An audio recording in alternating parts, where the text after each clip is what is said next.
በስመ አብ ወወልድ ወመንፈስ ቅዱስ አሃዱ አምላክ አሜን። በዛሬው መርሃ ግብራችን ፕሮግራማችንን ይዘን ከብሉይ ኪዳን ወደ አዲስ ኪዳን እንመጣና በዘመነ ሐዋርያት የዜማው አገልግሎት እንዴት እንደነበረ ሐዋርያት አባቶቻችን ዜማን እንዴት አድርገው ይጠቀሙት እንደነበረ ለማንሳት ነው የዛሬው መርሃ ግብራችን ማለት ነው። እግዚአብሔር አምላካችን ከምንናገረው ከኛ ከምትሰሙት ከምትመለከቱት ከናንተም ጋር ሆኖ ሐሳባችንን ይፈጽምልን አሜን። የማርቆስ ወንጌል ምዕራፍ 14 ከቁጥር 26 ላይ መዝሙርም ከዘመሩ በኋላ ወደ ደብረ ዘይት ወጡ የሚል ቃል አለ። መዝሙር ከዘመሩ በኋላ ወደ ደብረ ዘይት ወጡ። ከመዘመራቸው በፊት ግን ምንድነው የነበረው ብለን ስንመለከት ከአምስቱ አዕማደ ምስጢር አንዱና ትልቁ የሆነው ምስጢረ ቁርባን የተጀመረበት አፈጻጸሙ ለሐዋርያት የተነገረበትና ሐዋርያት አባቶቻችን በጌታችን በመድኃኒታችን በኢየሱስ ክርስቶስ እጅ የቆረቡበትን ቅጽበት እንመለከታለን ማለት ነው። ወደ ደብረ ዘይት ከመውጣታቸው በፊት መዝሙር ዘመሩ። መዝሙር ከመዘመራቸው በፊት ደግሞ የተከናወነው ምንድነው ብለን ከዚሁ አሁን ከጠቀስነው ሕያው ቃል ብንረዳ ጌታችን መድኃኒታችን ኢየሱስ ክርስቶስ ምስጢረ ቁርባንን ለሐዋርያት ተማሪዎቹ ለማስተማርና ቁርባኑንም ለማቀበል ቅዱስ ሥጋውን ክቡር ደሙን ለመስጠት ያ ማለት ምን ማለት እንደሆነ ለምን እንዲሆን ለምን እንዲጠቅም የገለጸበት አጋጣሚ ነው ማለት ነው። ከመዝሙሩ በፊት የሆነው ነገር ምንድነው?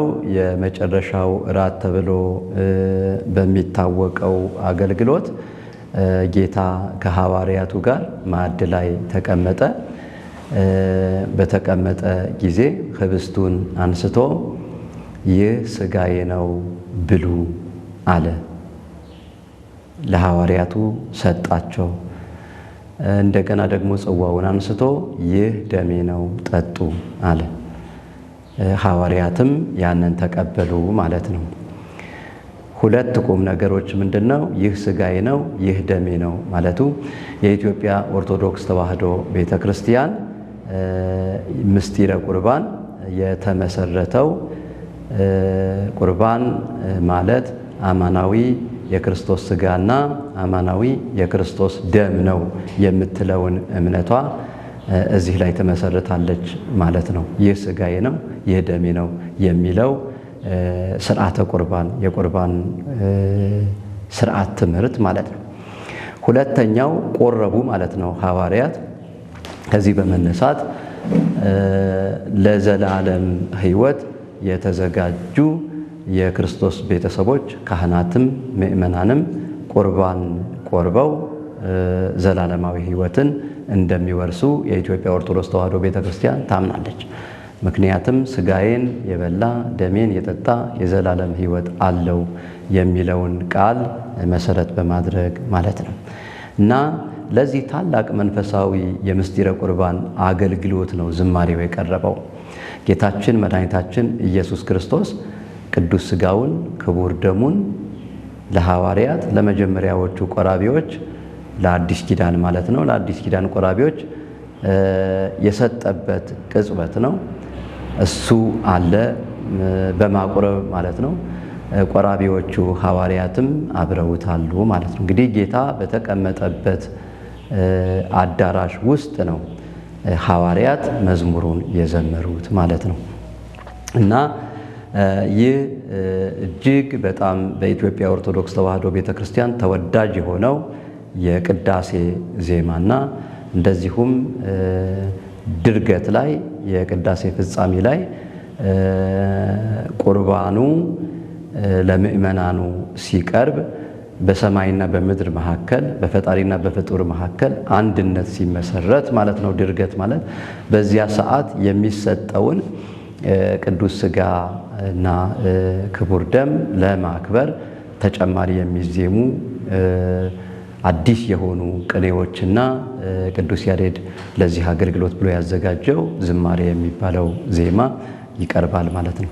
እናም ሐዋርያት ከቆረቡ በኋላ ደብረ ዘይት ከመውጣታቸው በፊት ከዚያ አዳራሽ ከመውጣታቸው በፊት የዘመሩት ዜማ ለእኛ ለኢትዮጵያ ኦርቶዶክስ ተዋሕዶ ቤተክርስቲያን የቅዳሴ ዜማና ዕጣነ ሞገር ብለን የምናውቀው በሥርዓተ ቁርባን ሰዓት የሚቀርበው ዜማን ይወክላል ማለት ነው። ይህን ሐሳብ ካሁንም በፊት አንስተነዋል።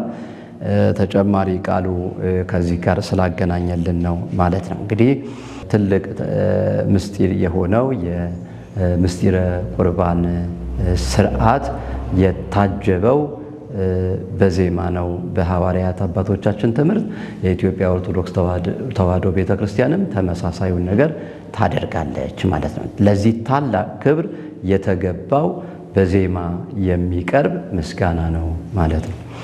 ከዚህ ቀጥሎ በዜማ በሚቀርብ ጸሎትና ምስጋና ገቢረ ተአምራት እንደሚፈጸም የእግዚአብሔር ፈቃዱ እንደሚሆን የሰው ልጆች በጎ መሻት በሚፈጸምበት ቅጽበት ውብ የሆነው የምስጋና ቃል የጸሎት ቃል በዜማ እንደሚሰማ ሐዋርያት አባቶቻችን የሐዋርያት ሥራ ምዕራፍ 16 ከቁጥር 16 ላይ አስረድተዋል ማለት ነው። እዚህ ስፍራ የሐዋርያት ሥራ ምዕራፍ 16 ከቁጥር 16 ላይ ያለው ምንድነው የተጻፈው? እዚያ ቦታ ወደ ጸሎት ስፍራ ስንሄድ ይላል የሐዋርያት ሥራ ጸሐፊ ቅዱስ ሉቃስ። ስንሄድ የሟርተኝነት መንፈስ የነበረባት ለጌቶቿም እየጠነቆለች ብዙ ትርፍ ታመጣ የነበረች አንዲት ገረድ አገኘችን። ወደ ጸሎት ስፍራ እየሄድን ነበረ። ስንሄድ መንገድ ላይ በጥንቆላ ስራ ለጌቶቿ ትርፍ የምታመጣ ለጌቶቿ ገረድ የሆነች ነገር ግን ክፉ መንፈስ ደግሞ አድሮባት የራሱን ስራ የሚያሰራት ሰይጣን ክፉ መንፈስ በሚያሰራት ክፉ ስራ ደግሞ ለጌቶቿ ትርፍ የምታስገኝ ሰው አገኘችን። ቅዱስ ጳውሎስንና እኛን ሌሎች የቀረነውን ቅዱስ ጳውሎስን የተከተልነውን እየተከተለች የመዳን መንገድ የሚነግሯችሁ እነዚህ ሰዎች የልዑል አምላክ ባሪያዎች ናቸው ብላ ትጮህ ነበር። እንግዲህ በዚሁ በክፉ መንፈስ ሐሳብ ነው የምትጮኸው። ሰይጣን ለራሱ ባመቻቸው መንገድ ሲፈልግ እውነት የሆነውን ነገር ለራሱ ክፉ ሐሳብ ይጠቀማል። ሲፈልግ ደግሞ እውነቱን ወደ ሐሰት ቀይሮ ለማሳሳቻ ይጠቀምበታል ማለት ነው። እነዚህ ሐዋርያት የልዑል አምላክ ባሮች መሆናቸው ትክክል ነው። በዚህ አጋጣሚ ግን የሐዋርያት አባቶቻችን ስልጣነ ክህነት ተቃውሞ ከዚች ባሪያ ከዚች አገልጋይ እንዳይለየው የሚያደርገው የማታለልና የመማፀን ሐሳብ ይመስላል። ይህች ሰው በሰይጣን ሐሳብ አንደበት ሆና ስትናገር እነዚህ ሰዎች አለች ሐዋርያቱን የልዑል አምላክ ባሮች ናቸው፣ የመዳንን መንገድ የሚነግሯችሁ እነዚህ ናቸው አለች ማለት ነው። ቃሉ ስህተት የለውም፣ ሐሳቡ የሰይጣን ቢሆንም ማለት ነው። ነገር ግን ይሄን ለምን አለ ብለን ብንል ለክፉ ሐሳቡ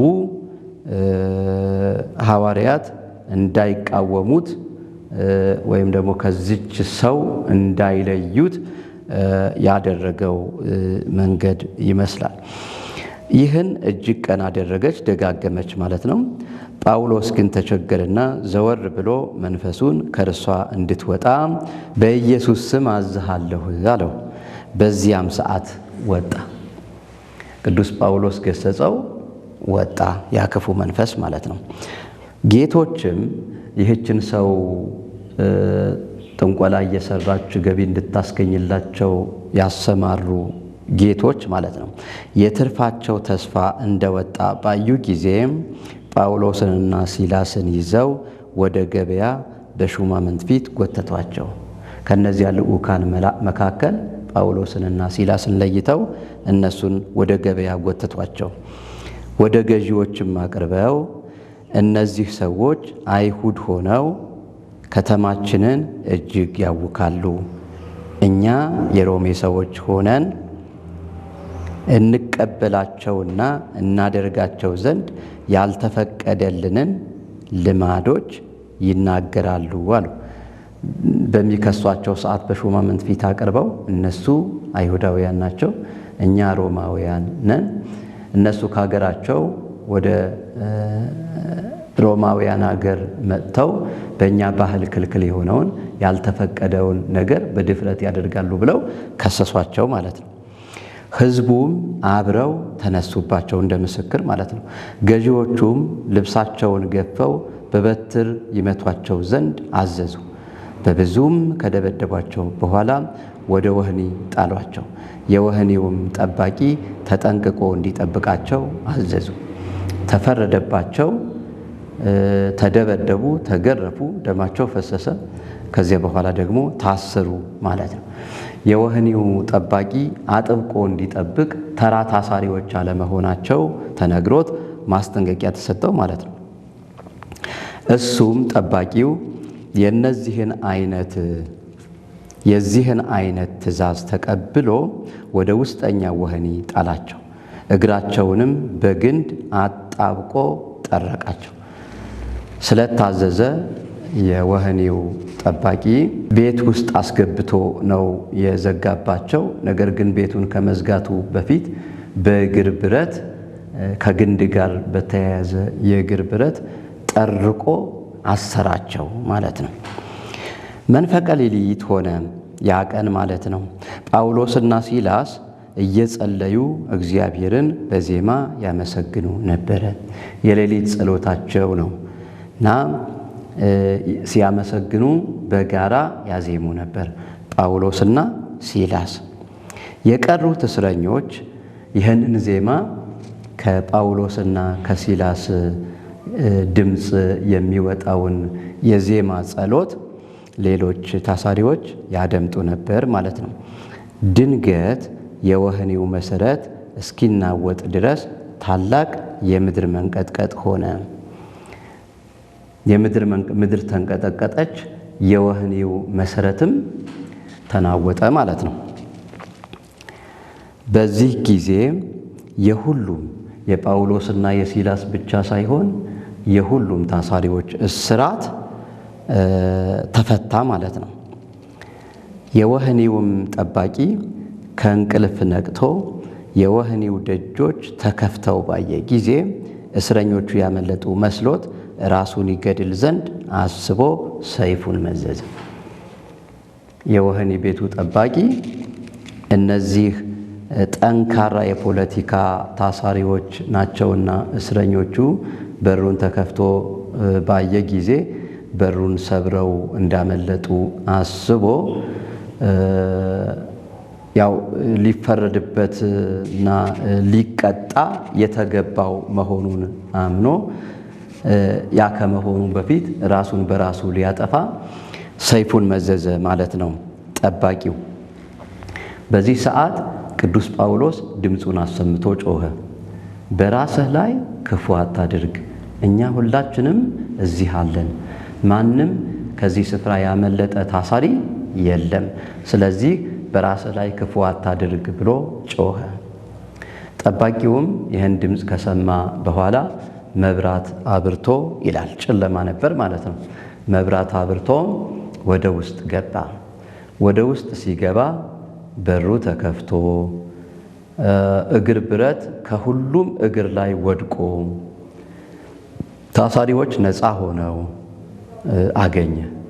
ይሄ በቀላሉ ሰው ስላደረገው ወይም ደግሞ ከአመፀኝነት ስራ ጋር ሄዶ የሆነ ነገር እንዳልሆነ ተረዳና አንዳች ኃይል ወይም ደግሞ አስቀድመው ሲያስተምሩ የነበረው ትምህርት ትክክለኛ እንደሆነና እግዚአብሔርም እነዚህን ወገኖቹን እንደታደጋቸው ገብቶት ሐሳቡን ሙሉ በሙሉ ቀየረ ማለት ነው። ሊያደርግ የሚገባውን ነገር ጌቶቼ ሆይ ምን ላድርግ የሚል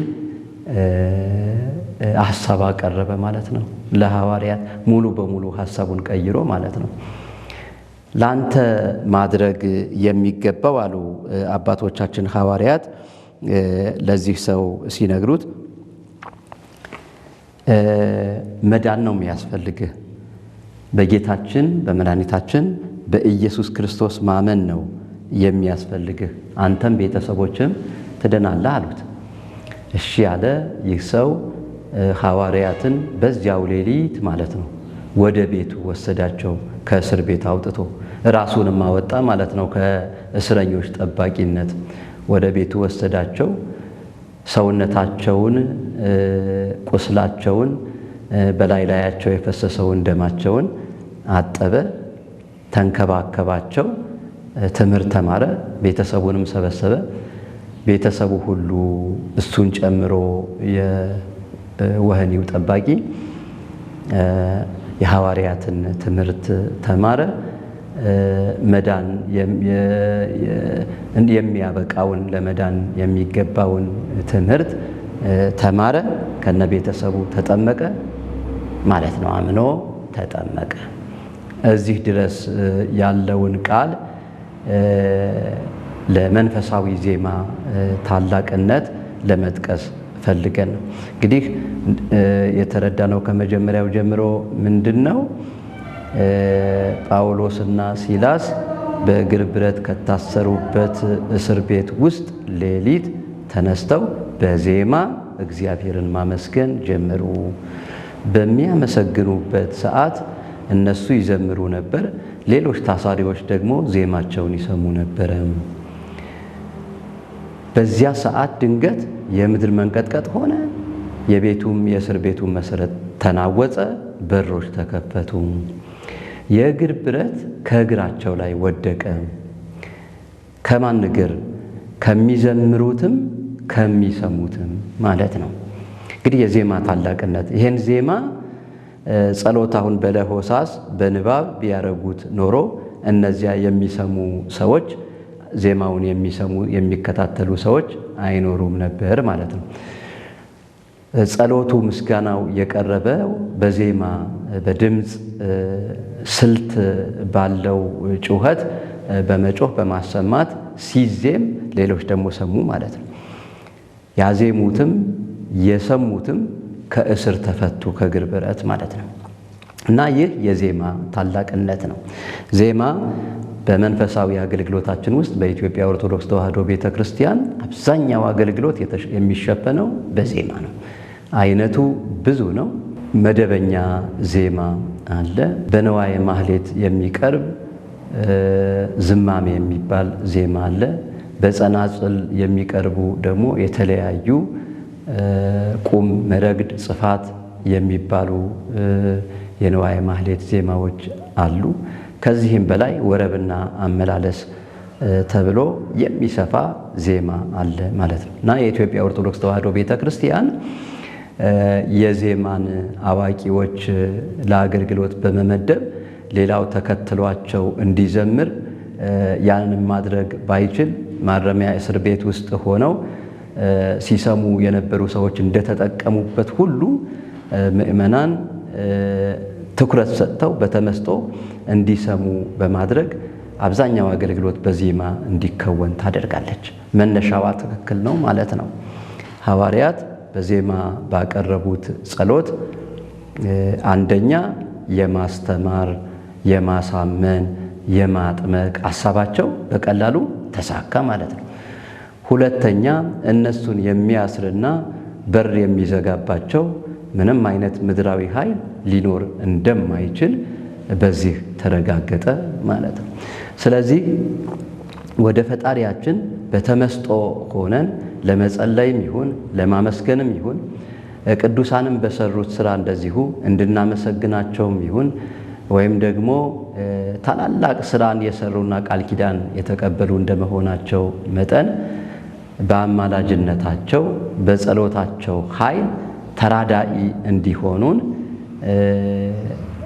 የጸሎታቸው ኃይል እኛንም እንዲጠቅመን እኔ ብለው አልጸለዩምና ጉዳያቸው ቅዱሳኑ ማለት ነው የሰው ሁሉ ጉዳይ ነበርና ያ ኃይለ ጸሎታቸው ከኛ እንዳይለየን ስንማጸን ወይም ደግሞ የሚከተሉንን ምእመናን ካህናትን አስተማሪዎችን የሚከተሉ ምእመናን እነሱን በምናስተምርበት ጊዜ የትምህርቱን ቁም ነገር በአጭር ዘር አዘጋጅቶ በዜማ መልክ በሚገባቸው በሚከተሉት በሚያዜሙት ዜማ መልክ ብናቀርብላቸው በውስጣቸው አድሮ ትልቅ ስራ የሚያሰራቸው እንደሆነ ከዚህ እንረዳለን ማለት ነው።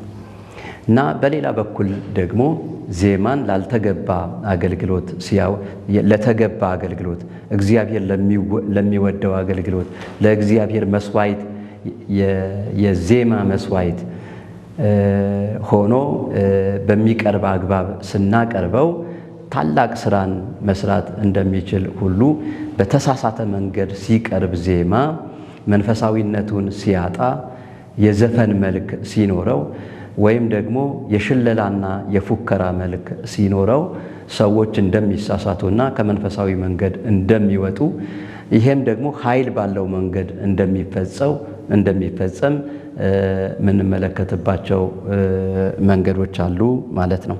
መጽሐፈ ሳሙኤል ምዕራፍ 6 ከቁጥር 20 ላይ ሜልኮል የቅዱስ ዳዊት ሚስቱ ማለት ናት በታቦተ አምላክ እስራኤል ፊት ቀርቦ ሲዘምር ራሱን ንጉስነቱን ዝቅ አድርጎ ማለት ነው ሚስቱ ፕሮቶኮል ለምን አልጠበቅም እንደማለት እንደገሰጸችውና በሷ ላይ ደግሞ መንፈስ ቅዱስ እርምጃ እንደወሰደ እስከምትሞትበት ጊዜ ድረስ ዘር እንዳላገኘች በዚህ ስተቷ ምክንያት ተጽፏል።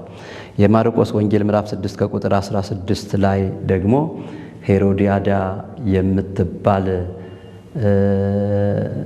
ልጅ እናት ልጅ ወለተ ሄሮዲያዳ ማለት ነው የሄሮዲያዳ ልጅ በሄሮድስ ፊት ቀርባ በመዝፈኗ በዓለማዊ ዘፈኗ ከመመሰጡ የተነሳ ሄሮድስ እስከ መንግስቴ እኩሌታም ቢሆን የወደድሽውን ብትለምኝኝ እሰጥሻለሁ ብሎ ምሎላታል። በዚያ መሐላ መሰረት የቅዱስ ዮሐንስ መጥምቅ አንገት ተቆርጦ ራሱ በወጭት ተደርጎ ተሰጥቷታል ማለት ነው። ይሄን ስለጠየቀች ወለተ ሄሮዲያዳ ማለት ነው የሄሮዲያዳ ልጅ እና በዘፈንነቱ በዓለማዊነቱ በአሳሳችነቱ ይሄን የሚያህል ስተት እስኪፈጸም ድረስ አሳሳተ ማለት ነው። ስለዚህ በዜማ የሚቀርብ አገልግሎት መንፈሳዊም ከሆነ ታላቅ መንፈሳዊ ኃይልን ያደርጋል። ዓለማዊና ደግሞ ሰይጣናዊም ከሆነ እንደዚሁ አሳሳችነቱ የጎላ እንደሆነ ከዚህ እንመለከታለን ማለት ነው። እግዚአብሔር አምላካችን ከኛ ጋር ይሁን። ዋይ ዜማ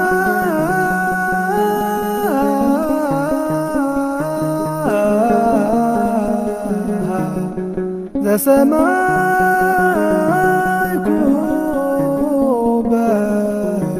በሰማይ እመላእክት ቅዱሳን እንዘ ይብሉ ቅዱስ ቅዱስ ቅዱስ እግዚአብሔር መላ ሰማያተ ወምድረ ቅድሳተ